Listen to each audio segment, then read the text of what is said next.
Guys, so magluto na tuta karon. So nagpalit ko marinated na daan na chicken. So spicy siya.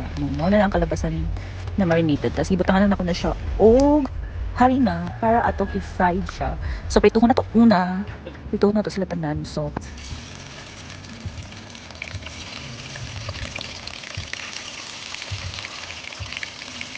nabutang na lang ako sila tanan. Butang na to magpula-pula na siya para isa-isa to o magluto na tayong mga laman.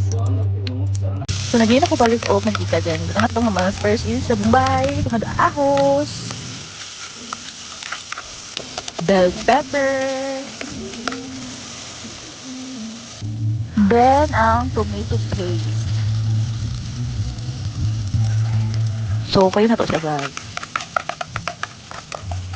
Sunod kay oyster sauce, then tangan na to siya o pepper. So guys, putang na ito cornstarch para lapot siya. Para gami siya pag mo and asukal, then water. Kamay lang na water and fish oil. So ingana na siya guys. Nabuka naman siya, ingana yung kalabasan guys. After chay, ibutan na to ang chicken na to.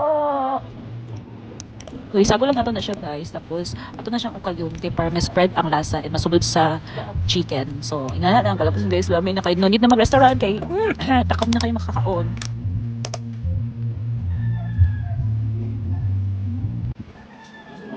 This is it, ready to eat. Oh guys, mo lamig kaayo oh. Gamay pa kayo na nakauna pero lamian na.